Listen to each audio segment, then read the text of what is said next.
Hello, my name is Angela Hooper Minifield, and I am Chief Equipping Officer of Minifield and Associates LLC, where we operate on the premise that leadership is executed at every level for every sector. I am honored to be a speaker with you today at the Bold Global DEI Virtual Summit. Before I begin on my presentation today titled Intersectionality, the Missing Ingredient of Your DEI Program, I want to thank both Tanya Wallace and Candace Moore for putting together an amazing group of experts and hosts to be a part of this platform. And I'm equally excited about the fact that our special guest for this week has been Condoleezza Rice.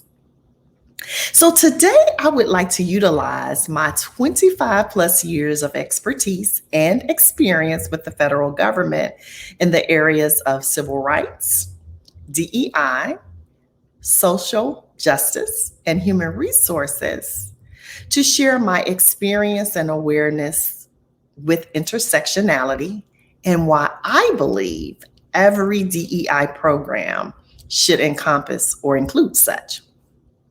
Now, I'm a visual learner and believe that many of you are as well. So the first thing I would like to do is describe intersectionality in a different context.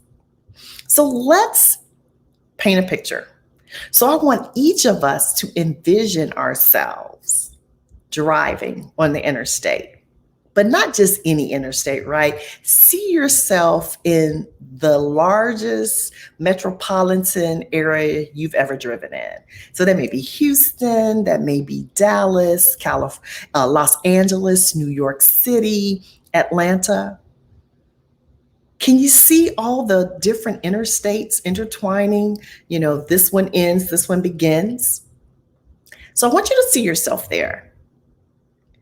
At this location, again, 3 or 4 merging intersections. In addition, maybe there's an exit there where you can actually get off or maybe even make a U-turn. Now that you see yourself there, about to decide which way you're going to go, actually envision yourself being on a telephone with your best friend.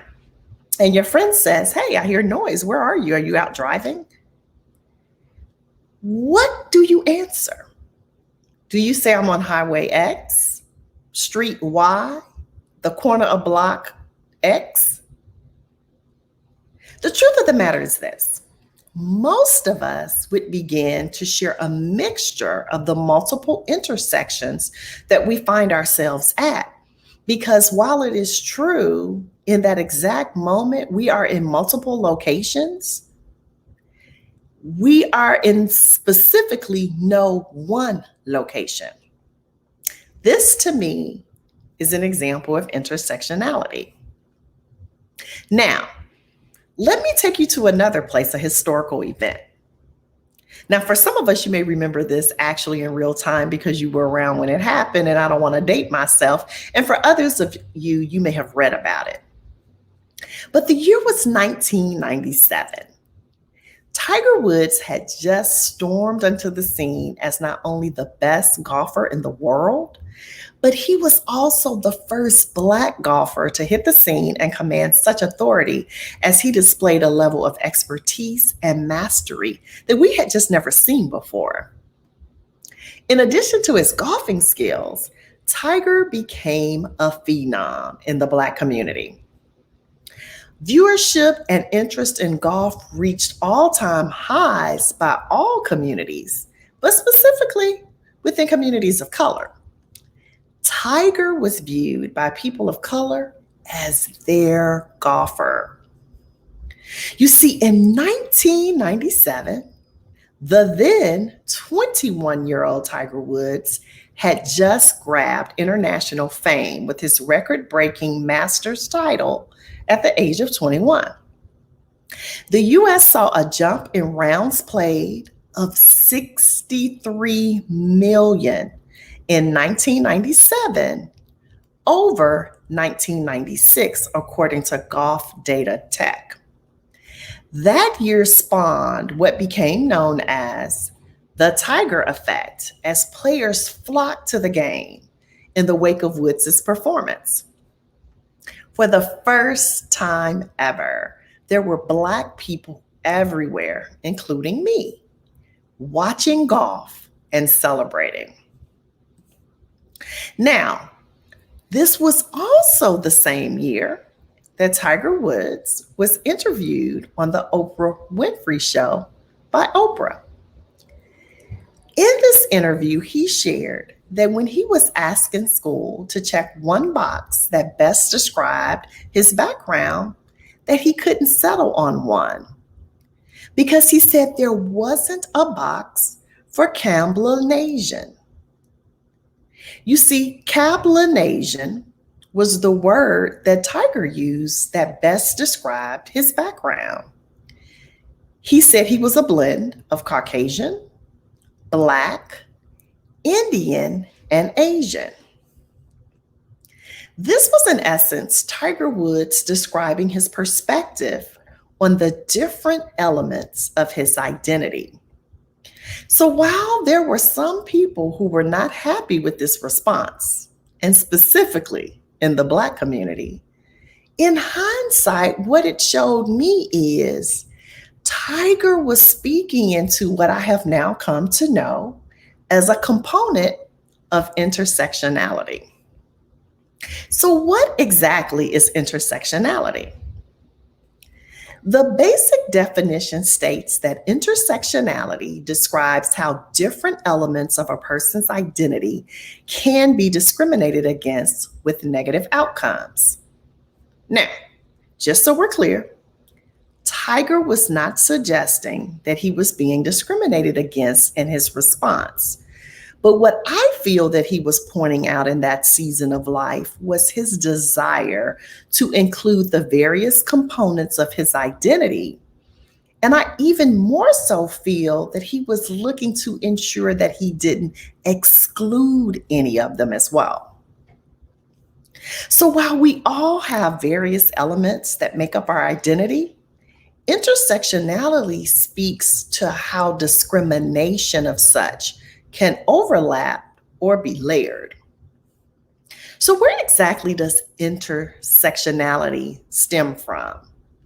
Well, it's actually been over 30 years since Kimberlé Crenshaw coined the term intersectionality to describe how discrimination against different facets of a person's identity can overlap and impact their lives. In her 1989 work, Demarginalizing the Intersection of Race and Sex, the U.S. lawyer and civil rights advocate wrote, because the intersectional experience is greater than the sum of racism and sexism, any analysis that does not take intersectionality into account cannot sufficiently address the particular manner in which Black women are subordinated. Intersectionality is a framework for conceptualizing a person, group of people, or social problem as affected by a number of discriminations and disadvantages. It takes into account people's overlapping identities and experiences in order to understand the complexity of prejudices they face. Crenshaw was speaking to this from the perspective of being a person of color, specifically Black, while also being a woman. And as I look back over my 50 plus years of life, I can really tell you that I can relate to those two elements being compounded very well. There's one memory that really stands out for me, and this is something that happened to me when I was 24 years old. You see, I was transferred from my first duty station in California to an office location in a very rural and what felt like to me backwards or time-delayed area of the United States. Now, what I mean by that is, while I felt the rest of the world was living in the 90s, because this was 1991, this part of the country, in my mind anyway, was living in the late 60s or 70s. Now, this office that I was now assigned to had a handful of permanent or full-time employees, and then a larger number of part-time, seasonal, intermittent personnel. All the permanent employees were white or Caucasian, and even within the seasonal ranks, there were clear lines of demarcation or class. What I mean by that is all the higher paying jobs and the ones with more authority were typically held by Caucasian employees. So when I relocated to this office, I now became the only person of color in the permanent ranks or with any type of authority. But to say that the overt racisms, including the macro and microaggressions, made my experience one of the most trying in my professional career would be an understatement.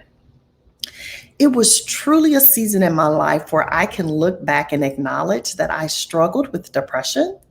And when I had energy to do something positive, that I actually spent that energy looking for employment elsewhere. I despise that season of life.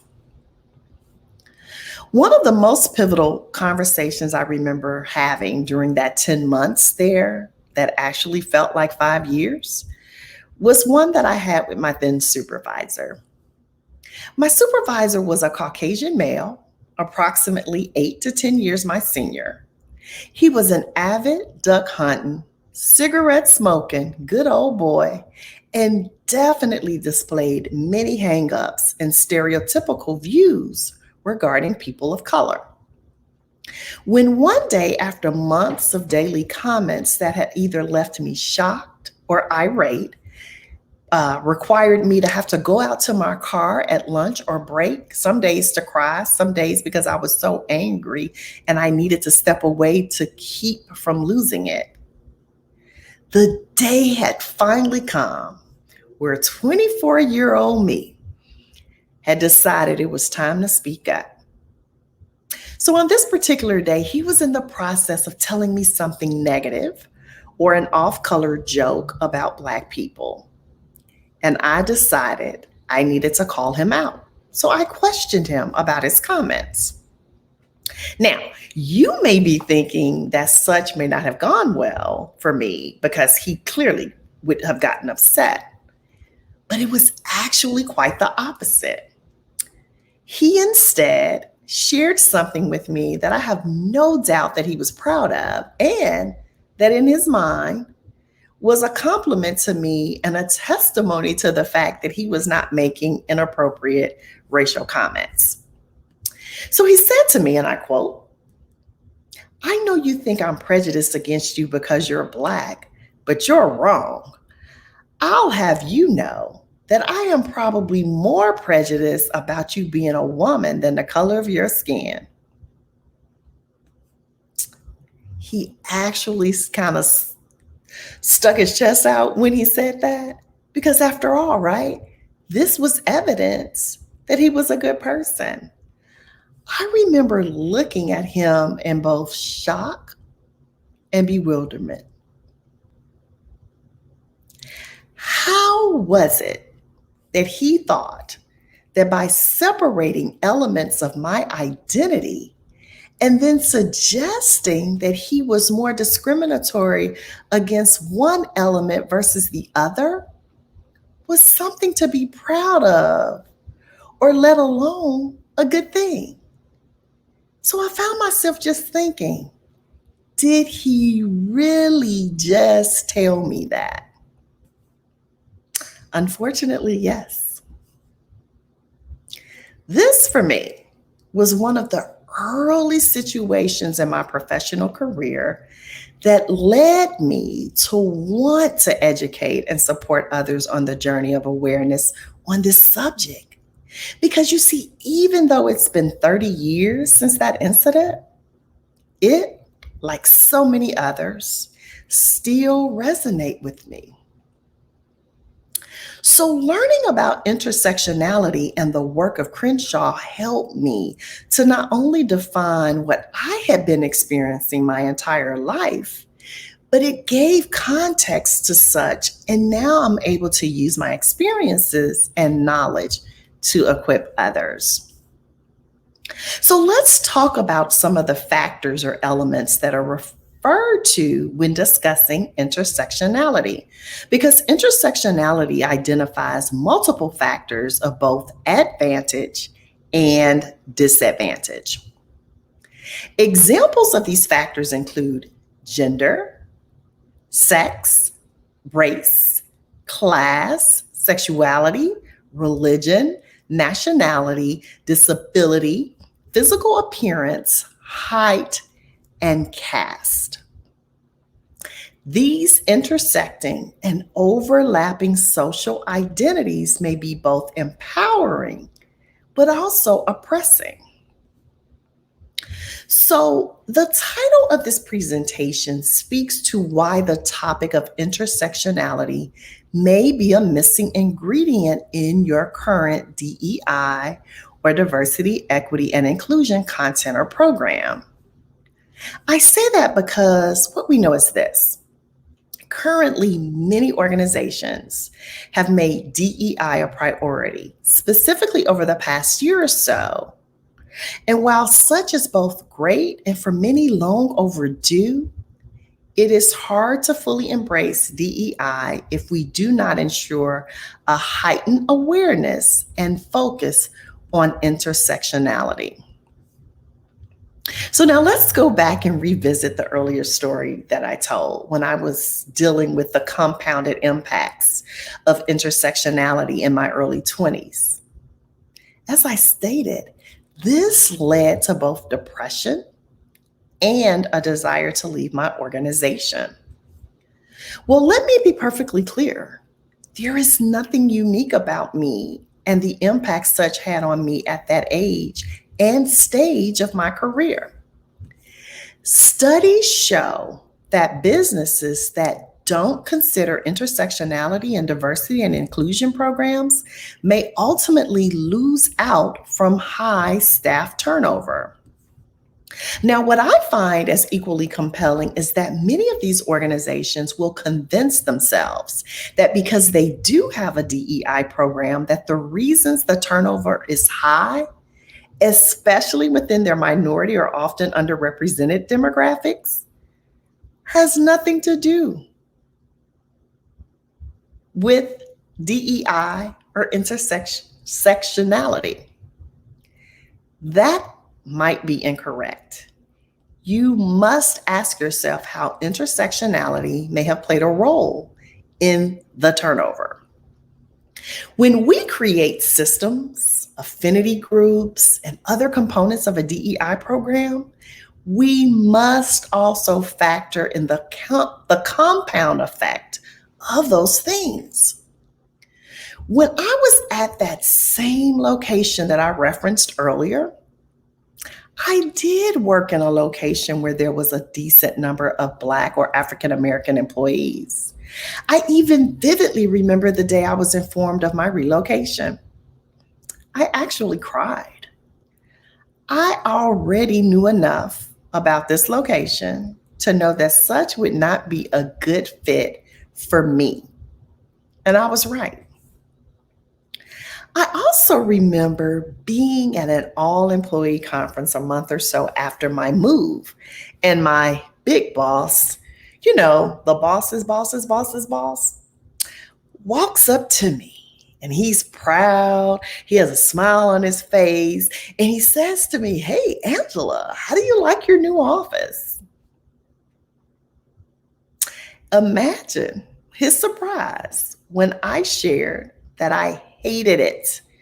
And had it not been for the fact that I was not able to find another job in that approximate 90 days from the date of notice to the date of relocation, that I probably would not have even moved. He stood there shocked and appalled. He responded that he had personally relocated me. It was his decision to that office. And he made the decision because there was a larger number of Black employees in the office and town. I then smirked because I was thinking that it would have been great had you asked me what would be a good fit for me. And to actually quote him exactly, what he said was, I thought I was doing you a favor. I moved you somewhere where there were Black people, and I moved you closer to your home. My response to him was that the next time he wanted to do me a favor, I would appreciate it if he would ask me first. You see, when we reduce people to one factor or one element, we miss seeing them in totality or the compounding of the impacts on our decisions in how it affects them. In that moment, what he saw was only the fact that I was Black. He failed to see that unlike approximately 90% or more of the Black people in that town, I was college educated. He failed to see that a large percentage of the residents were not self sufficient, many on government aid, and most had never traveled outside a 100-mile radius of their home and had come from a highly rural agricultural background. Unlike me, someone who was born and raised 30 minutes from Chicago in Northwest Indiana, Gary, I consider myself a concrete baby. I had gone to college 800 miles away from home and had already lived about 2,200 miles away when I moved to California. Why would he assume being near Indiana was important to me? You see, failing to see me, the various elements of my diversity, many that were the basis for the compounding of how I had been and continued to be discriminated against, nearly resulted in me departing from that organization. And here's the irony of that fact. I would have quit an organization in a season in which, because the organization found me valuable, liked me, and thought I was a good employee, they were actually believing they were making me happy. How many times have you or your organization made decisions that you thought would benefit or please the organization members and found yourself wrong? The difference here was I made them aware. What don't you know that your employees aren't telling you? So I'll give them some credit though, right? I've told you some of the things they got wrong. But soon after that conversation, an opportunity presented itself for me to apply for and earn a TDY, or temporary duty assignment, which was 1 year in Washington, D.C. Now, this led to me loving my job again and loving where I lived. And the end result of this story is I spent another 26 years with this organization and had an amazing career. Now, I eventually worked my way up to being the big boss, or as I like to tell people, in the highest civil servant position available. I became the leader who made decisions regarding the selection and relocation of employees. And while I wasn't perfect, I can tell you that I sincerely tried to be intentional regarding my understanding of the intersectionality of the team when I made these decisions. Now, so far, I've shared both how intersectionality can be thought of in a way that can help an organization, and also the impact of its true definition on a person's journey. So now let's discuss what that discrimination can look like in a more general context. So here's an example. A Black woman may face discrimination from a business that is not distinctly due to her race, because the business does not discriminate against Black men. She may also face discrimination from a business that is not distinctly due to her gender, because the business does not discriminate against white women. But due to the combination of the two factors, being Black and a woman, find herself discriminated against. This is, in essence, speaking to the intersection of those two elements, Black and woman. The two together can have a negative impact on her journey and career and highly resembles seasons of my journey. You see, intersectionality is basically a lens or a prism for seeing the way in which various forms of inequality often operate together and exasperate each other. So, when creating a DEI program, we have to ensure or be intentional about speaking into the experiences that our team members may have experienced beyond an isolated factor. While many of us may have negative perceptions regarding intersectionality, and that could be due to the media, message creep, politics, or whatever, we would be remiss to allow that to prevent us from trying to understand and use such in our DEI programs. Now, most DEI programs tend to talk about race inequality as separate from inequality based on gender, class, sexuality, or immigrant status. What's often missing is how some people are subject to all of these, and the experience is not just the sum of its parts. Lack of awareness of such can result in our best efforts being misaligned and actually leaving us tone deaf in matters meaningful to DEI. This presentation that I'm presenting is actually at a DEI conference, right? And over the course of 3 days, and perhaps even before now, many of us are aware or have become aware of the fact that diversity includes both the visible and invisible qualities of a person. Or as I often like to say, diversity is about so much more than gender and race. I have personally seen and actually been a part of organizational decisions that went awry due to our failure to operate with the awareness of intersectionality. So let's be honest. How many times when hiring the new woman, the new person of color, new gay team member, etc., have we thought to immediately connect them to the other team member that represented that same demographic, right? So we introduce the person of color to somebody of color, the gay person to someone gay, the woman to a woman, etc. Our lack of awareness of intersectionality limits our thinking regarding who might be a good mentor, ally, or friend to said team member. And then let's just be transparent with what really happens or what I'm thinking, and you may be thinking too.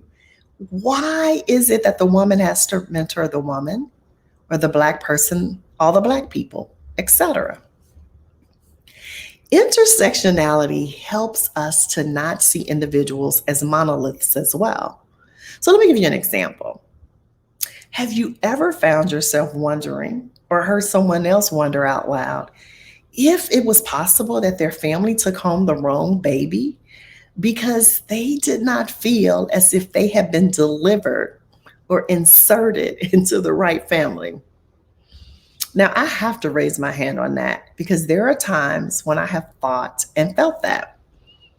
I have literally been around a group of relatives, some close in relation, and wondered, was there a mistake at the hospital? Now, why would I think that? Or why would I even say that? It clearly is not because of either my race or gender, right? And just so we're clear, as an aside, I am Black or African American, as are my relatives. You see, I think that I often feel or wonder this because of things such as perhaps I'm having a conversation with them about their jobs and the way they think or approach work. And when I listen to that conversation, it feels foreign to me and vice versa.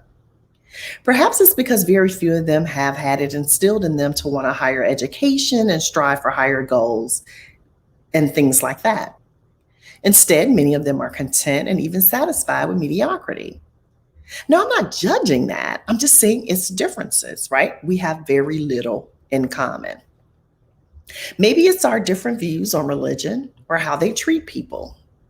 The list can go on and on because all of these elements are components of the diversity that can exist within groups of people with major similarities. So, again, if we as organizations and creators of DEI programs make or create with the best of intentions, our programs and arrive at the conclusion that specific groups or demographics want, need, or should have certain things on the solo basis of a particular element of their identity, then we will have made some grave mistakes. As stated by Crenshaw, we tend to talk about race inequality as separate from inequality based on gender, class, sexuality, or immigrant status. What's often missing is how some people are subject to all of these, and the experience is just not the sum of its parts. So it is impossible to speak with a gay woman of color classified as low income about the struggle of being Black alone. You see, on no day of the week, on no day in her life is she only Black. This person is experiencing overlapping, concurrent forms of oppression.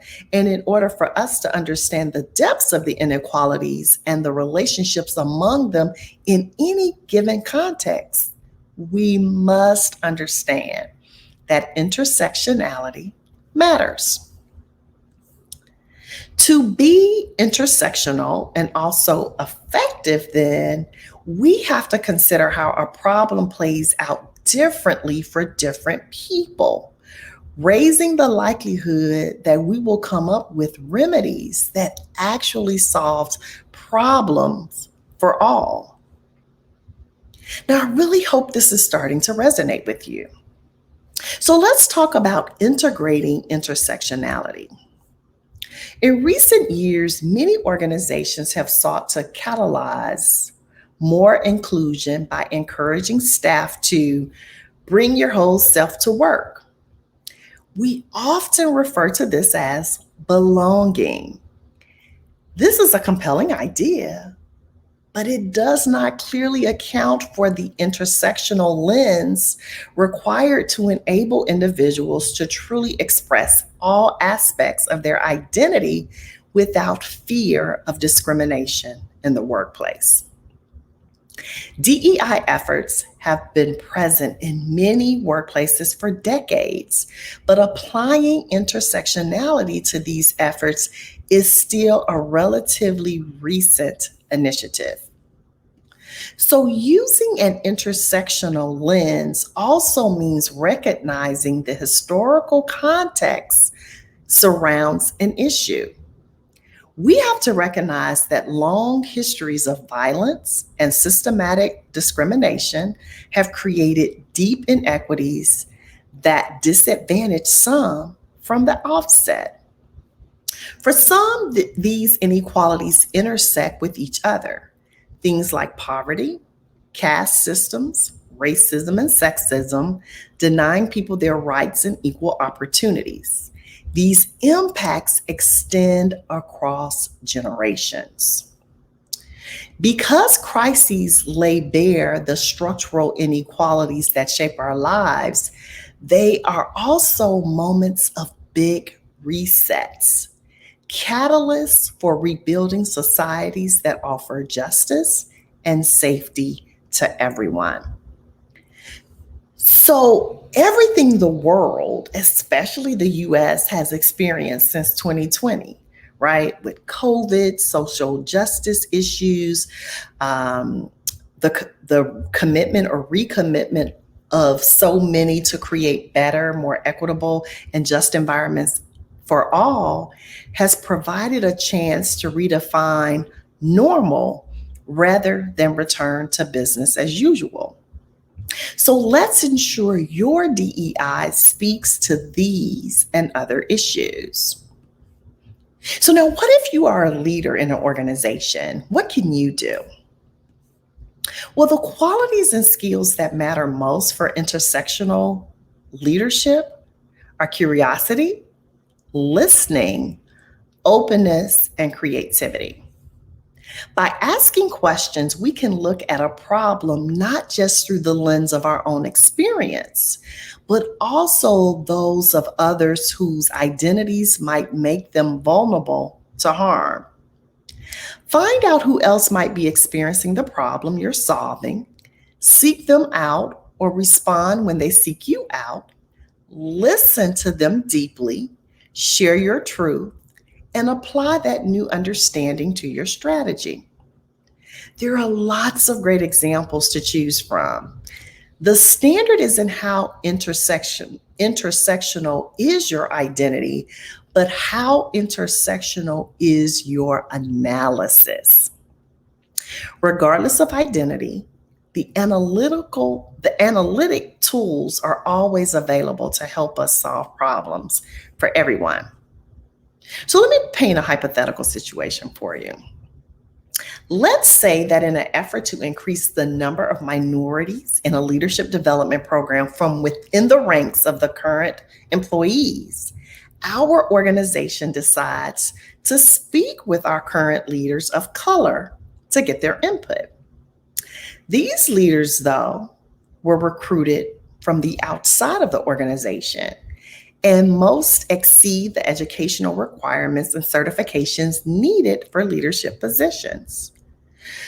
But when we look at our succession plan of the organization can see that there are definitely minorities at all levels of the organization. And so we create this plan based on this feedback and we implement it. A problem or lack of awareness could be that by only speaking to those who are currently qualified and recruited from outside the organization with the given requirements, we fail to notice that many within the organizational ranks do not have college degrees. So now we create this program without taking into account the intersectionality of educational status and access to certifications, or the ability to even qualify for membership. Therefore, we fail to consider additional impediments to those we actually intended to help. By thinking into intersectionality, all affected or potentially affected are included in this development, and now either access is open for those without the current educational status, or an opportunity to gain such certifications can be subsidized, encouraged, and promoted within the organization. Or perhaps we find that by using the same application at all levels of the organization, that for some, this might be a barrier to completing because they do have less education. Maybe we find that due to our employees working in a lab or plant environment at certain levels within the organizations and they don't have desks or access to computers like those with offices, that this makes the application process more cumbersome and not accessible as it is to those employees that have offices. Or maybe there are employees who don't have the ability to step away from their workstation for extended period of times to complete the application while at work. So the list of things that we need to consider and at what levels of impact can go on and on. As hard as it may be for some of us to believe, there are still people who don't have internet at home. So if they're to complete the application at home, is that an impediment? So the intersectionality of class could also mean that the application process creates adequate access to all employees at all levels, creating succession throughout the organization. because now we create a way that people at various levels, with various levels of technology, education, access to computers, work environment, can apply. Many people think of intersectional as a stand in for most marginalized, but that's problematic, partly because intersectional isn't an identity in itself, but also because most marginalized is so often defined by our own blind spots, created by whatever privilege we may have. It fails to recognize that even those of us with disadvantaged identities have more power than some others. For example, US citizens have more power than immigrants, documented immigrants more than undocumented, undocumented children over undocumented adults, etc. So the problem with making intersectional a form of identity is that it hides true dimensions of privilege and power. An example would be the fact that class privilege is often improperly weighted. While class doesn't necessarily trump everything else, having money will, at the very least, give us more options for dealing with racism or sexism than not having money. Here's where research states we could be more consistent in our application of this. See, we tend to apply intersectional theory to the situations that strike our sympathy nerves. We recognize compound harm when there's a person with several oppressed identities, like female, gay, and rural, and a couple of privileged ones like able bodied and employed. We can easily acknowledge that being able bodied and employed did not wipe out the experiences of being a woman, being gay, or living in a place the system has abandoned. But when racial justice activists are confronted often with a person who is white, male, and poor, two, they often act as if the whiteness and the maleness totally mitigate the effects of poverty. They don't. How could they? Being white and male might lessen a lot of harm, but it could not possibly negate all the discrimination that poor people face. So if we are concerned with the situation, for instance, of Muslim men with money, we don't argue that money or the maleness protects them totally from the harm of Islamophobia. We know that this can never be the case. I hope that makes sense, right? So having privilege in one area doesn't negate or protect someone from discrimination in another. Intersectionality is an enormously helpful theory of identity, power, and change. What we do with the complex analysis it generates is up to us, but the best examples suggest that there are a lot of people to organize and a lot of solutions to pursue. We can get to them fastest and with a consistent and deep practice of quite simply looking at systems through multiple lenses. The point isn't to get into smaller and smaller cohorts defined by identity, but to understand our lives and each other's all the better to combine forces and win.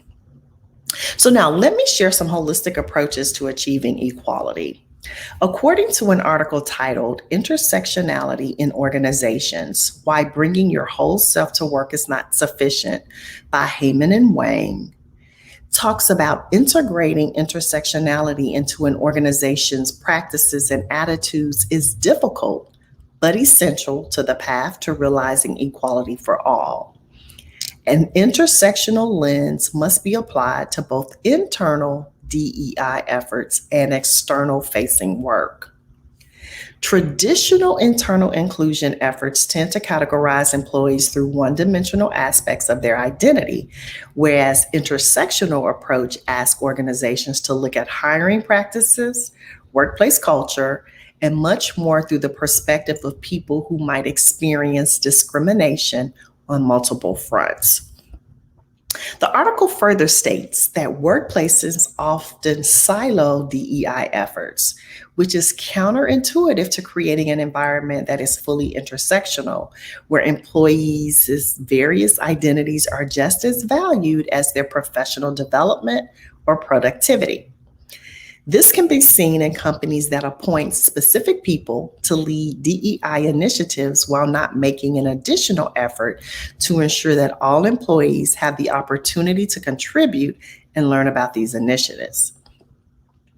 Organizations that serve clients, including healthcare and counseling centers, social services, legal organizations, and advisory services, have an especially important role to play in integrating and prioritizing an intersectional lens in their external facing work. They are at risk of falling short of addressing their clients' needs if intersectionality is not a consideration. Many systems, such as healthcare, were built to accommodate singular identities: women, Black Americans, LGBTQ plus individuals, etc., rather than account for the unique needs of those at the intersection of multiple marginalized identities, therefore perpetuating inequality. For instance, disabled women of color face not only racial barriers in accessing healthcare, but also barriers as a result of their disability status, such as when healthcare workers bypass communicating with the patient in favor of communicating directly with their carer. Fostering an internal culture of intersectionality looks different for every company, and those who are choosing to embrace it today are forging a new path for the future. So, how can you move forward as an organization? Well, one, understand that creating an internal culture of inclusion begins with leadership. Like most things, it is clear that creating a workplace culture that values intersectionality is not possible without true buy-in from leadership, which is reflected in actions and policies. This can be demonstrated in multiple ways. Heyman and Wang share that one instance is in the diversity of senior leadership. Actively diversifying senior leadership to include individuals who hold multiple marginalized identities has a significant effect on the morale and retention rate of junior minority employees who may not often see themselves represented at higher levels. In doing this, it is important to avoid focusing diversity efforts on singular dimensions of identity, such as including only more white women or Black men. Another instance is through leading by example. The organization benefits when senior leaders express willingness to question policies that may not consider intersectionality, or when senior team members actively encourage open, difficult discussions around intersectionality, privilege, and oppression. Two, provide consistent opportunities for education and awareness. Building a workplace that prioritizes intersectionality requires ongoing education and awareness. While one-time trainings on microaggressions, implicit bias, privilege, and other similar topics are important and necessary, they will not be effective without more consistent organic education. Creating an environment where organic education can thrive requires that employees acknowledge the relevance of feedback from others on discriminatory behavior, and that employees feel comfortable including such topics into everyday conversations without risk of repercussions or judgment. And then number three, complement education with internal policy change. Developing fully inclusive policy is a necessary next step in creating an intersectional workplace. Organizations may find it useful to integrate intersectionality directly into their mission and value statements. Strengthening anti-discrimination, transparency, and reporting policies is also critical. In particular, a commitment to collecting data that includes intersectional identities is a straightforward method for organizations to track their progress. Furthermore, recognizing the unique needs of individuals with various intersecting identities will often mean revisiting existing company policies to identify policies that presume identities are monolithic or favor those who have one marginalized identity over those who have many. Policies may need to be expanded to accommodate an intersectional lens, such as providing lactation rooms for all nursing individuals, modifying terminology to be more inclusive of the full LGBTQ plus spectrum, and providing flexibility in work schedules for all employees, not just those who are traditionally seen as primary caregivers. Conducting regular internal policy audits may ensure that these policies stay up to date and properly address the needs of all employees. So, what's the next step for you? If you have found that the subject of intersectionality is something that has piqued your curiosity or that you would like to receive more information regarding, I am offering a one-page summary sheet regarding intersectionality and DEI, and also the opportunity to assess your organization's current status. This DEI survey is a great way to ascertain how your employees feel about the DEI culture within your organization and put you in position to do a few things. First, complete a baseline DEI survey, which not only allows you the opportunity to customize questions to ensure that we extract the data that is most pertinent to you, but more importantly, it gives you an opportunity to take that baseline results and then benchmark that data against all the other organizations who have completed the survey. So often organizations bury their head in the sand, but not completing your organizational checkup is like not going to the doctor because you are scared of the test results. The results are the same, no matter if you know what they are or not. And for me personally, as one who has often, tried to release some pounds, I have been guilty of not weighing myself right. And in retrospect, what I know is it's actually funny because it's not like I don't weigh whatever I weigh just because I chose not to get on the scale. I still weigh what I weigh. My lack of getting weighed or having that data or using the data to benchmark against standard numbers prevents me from taking action and working with a doctor or a professional and being prescribed medicine or best next steps to get healthy in whatever the needed areas are. So, you not having a baseline to begin your DEI work is similar. Also, once you do complete the DEI work with your internal team or the consultants that are best equipped to help you facilitate your growth on this journey, you're going to want to measure your progress to confirm what you think or feel regarding improvement. Wouldn't it be great to have the data to support such as you now compare the new results with where you were previously? So we're not trying to definitely take you away from your current vendor of consulting, but we do want to provide you with a valuable tool and resource to help make the experience most effective and worthwhile. So you can go over to www.supervisoracademy.com DEI survey to learn more. So in conclusion, as the workforce becomes increasingly diverse, an organization's ability to incorporate an intersectional lens into its external business and internal inclusion practices will ensure that it will remain competitive and retain top talent. The value of intersectionality is clear, but for organizations to transition from intent to action, some changes to traditional ways of working and existing DEI efforts will likely be necessary. There is optimism that conversations around intersectionality will continue to be brought to the forefront in the coming years and that senior leadership will continue to become increasingly diverse. Developing an intersectional workplace will require ongoing effort and commitment from organizations, but if done well, there is significant potential to create an environment where individuals of all identities can thrive and truly bring their whole selves to work. So, as you continue to move forward with your DEI plan, let's ensure you have all the necessary ingredients. Again, you can go to www.supervisoracademy.com/DEI survey. Thank you for your time today, and whether you are watching this presentation live, we hope to see you at the Q&A panels over the next 2 days. If you're watching the recording, know that we are here to help you as you move forward internally or with your consultants.